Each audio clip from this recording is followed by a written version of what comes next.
Yeah, buddy. What's going on, guys? It's your boy Childish here. I think we're on episode 27. Nope, 28. I'm gonna say it's arena grinding time. I'm on a crazy streak right now. I've made about 4 videos tonight. Just repping it out. We had some new videos come out and play a new subscriber series video. Our new announcement of Childish Challenge, and we have a new announcement for a some good news coming up here in a week or so. So stay tuned for that. So without further ado, let's go ahead and get started. I did the refresh, right, and so we're going to go ahead and start from the bottom here. See what we can do. So this is cool. I haven't seen a 6-star Dark Vagabond in a very, very long time. Super excited. Let's go ahead and try to get the lead, but I know that we will have a very, very hard time because normally the Chloe's, always beat me. And even if my Megan gets her buff up, Chloe will get her attack up before all my other guys will attack. So you guys will see here, she should be attacking next. If not, that's just because she has just a little bit under, but that is all right. Still pretty impressive, lineup here. I haven't seen a Dark Vagabond used so long. If my wife is watching this video, she's gonna laugh because this is the unit that she got for her first light and dark scroll, or her only light and dark scroll, really. Um, and it's kind of crazy because she has the unit, but she like really never used them because it's not like it wasn't considered at the time to be super strong. I don't think people use it more so than the light vagabond counterpart. The light vagabond is really strong, but um, still, cool, rare unit, I guess you could say. So it's cool to see him in play. Hoping for an interesting fight, but we will see. That Wander is a very nice passive to have here. All right, so I think Fnatic should be coming up. I'm going to go ahead and try it here for this next one. Nope, we did not get it, so um, I'm going to go ahead and reset. And again, the reset isn't for, one of my big attack years, whatnot. I'm trying to get, exactly. So I was trying to get my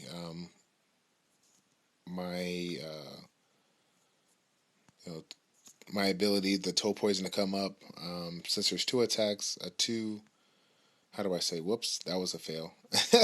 So there was 2 beneficial effects. I knew that I couldn't isolate one, so I just waited it out. And seeing how many hit points I have, I was just basically just waiting it out so I can do the attack on the next round. So 1 down, 5 more to go. Ooh, man, we are getting some rare units today. So first was a Dark Vagabond, and now we got the Light Phoenix. So let's take a look at this, guys. Attacks the energy and stuns. We got another stunning attack if you get a critical hit. And then burns all enemies and removes beneficial effects from. So this is similar to Soha. Really, really good unit. Okay, just by looking at this particular unit with a basic stun, with a chance of stunning with a critical hit, and then an AOE type that has removal beneficial effects. I think this unit is going to be Spec Despair. I think I would Spec Despair to add a little bit more utility for this stun. If his stun doesn't land here, then the stun from the Despair set might help. This one here um, is also a stun if he gets a critical hit, but turning the Despair into an additional stun is great. He might rock a critical rate rune for the 4 slot to give him more chances to stun here. And then, of course, an AoE, having a Despair set will turn his AoE into an AoE stun. So I'm assuming this is going to be a Despair set, guys, but we'll go ahead and see. This should be a good battle if he gets the lead.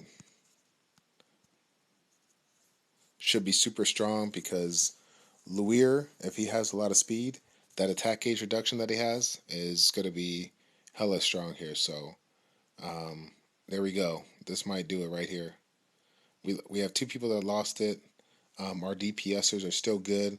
Let's go ahead and go for the stunner and see if her hit points are low. It looks like they are, so we should get the kill. We got it. Good, good, good. So let's go ahead and go after the Shimate. Could go either way with both of them, but Shimate had her AoE up. This one already used it. That's why I went ahead with that attack, and we go ahead and finish off for the clear. So, great, great units, but they weren't, they weren't able to take advantage of a couple of things there, and we were able to take our team and kind of take them down, basically, with a good amount of luck there. So, let's see what we got here. So, this one's another common setup that you'll see a lot. A speed leader utilizing a different attack gauge buffer.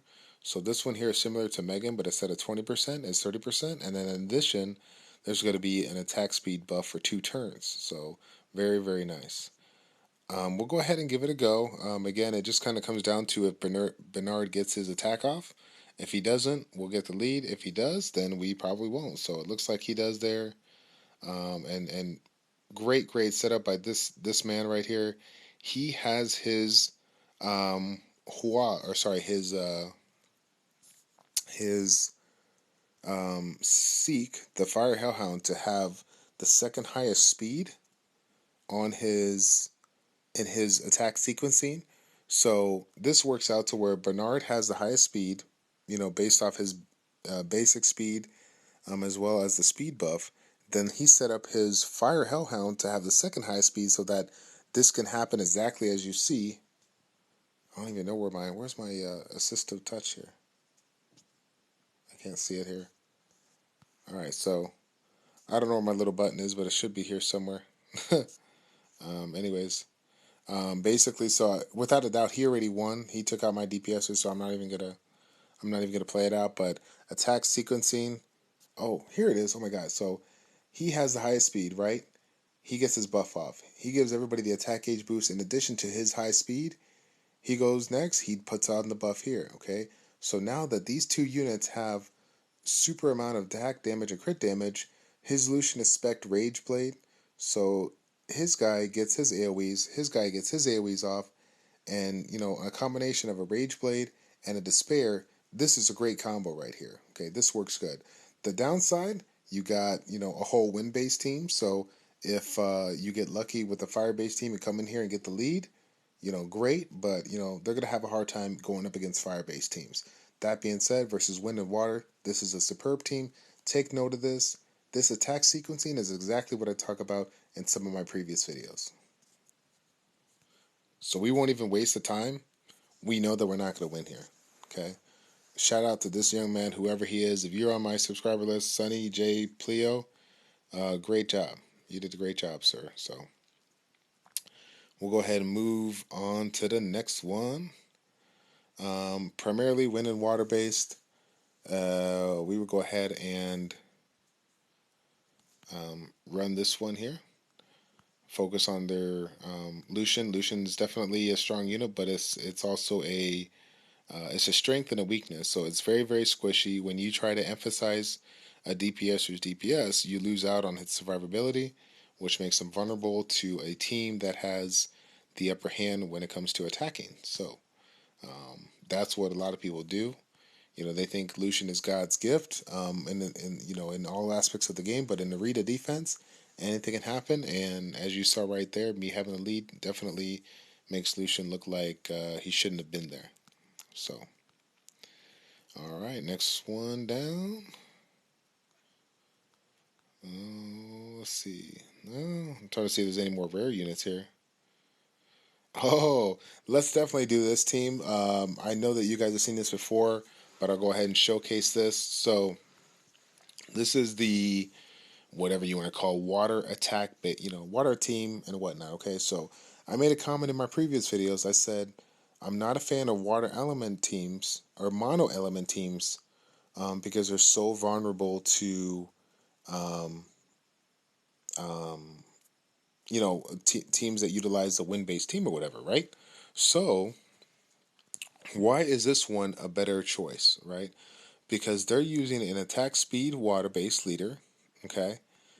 and they're using 2 Tarks, okay? And these Tarks, notice their high base speed. They're going to be spec'd Swift Blade, all right? And probably have attack percentages on the 2-4-6 slot. The big thing here is they get to take 2 allies and do an attack, okay? So this leader is going to provide two Tarks that are going to be able to take 2 of their other units and attack. Why is this a very, very strong combination? Right here. When this enemy attacks, if they have a critical hit, they freeze a target, which is basically a stun, okay?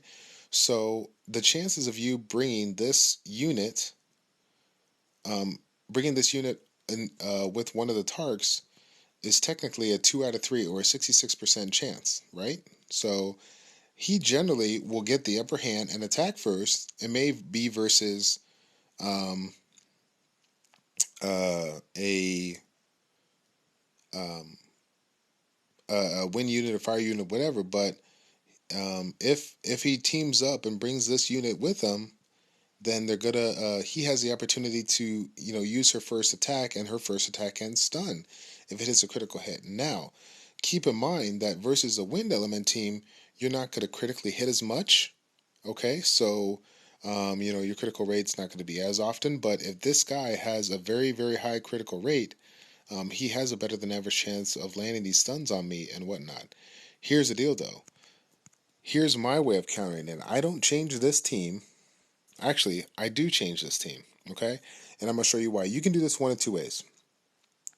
If this guy has his attack set up, if he has this attack set up with all these people, okay, and this is this is a unit that's based off a critical hit, okay? How do we counter that? How do we counter it? We're going to do the ultimate counter here. So we know that we're going to be attacking. He's going to have a good amount of units that are going to attack. And his focus is utilizing a unit that can critically hit, okay? So how do we counter that? We put in a unit that can put a shield up for critical hits. So even though he has the edge on us with speed, okay, we're going to take advantage of him critically hitting us and setting off Reina's shield. All these water units are forced to attack my water unit because AI is always forced to attack a neutral unit before a weaker unit, or a stronger unit before a neutral unit. Okay, so they're gonna go for the water unit before they go for my wind units. All right. In theory, this should be right. Watch them attack all my wind and kill me, but we'll see here. Check this out. Here we go. So, since we're go ahead and doing a lot of critical kind of thinking here, I'm going to go ahead and stop the video on this one. It looks like everything is working as planned. Okay, so their plan worked just fine, and they should have beaten us right off the bat. But because of Rena's awesome setup here, we were able to last out the attack and go for the counter. Okay, so now we're going to, I think she can revive. So we're going to try to bring her down a little bit and now go for taking out 2 Tarks and hopefully this water Undine here. So we got one. We'll go ahead and heal. She got the revive off, but not worried here. We got the reset. We're going to get them all. Super cool fight here. Regardless of how it lasts, I'm really happy that this came about because this showcased so much stuff here.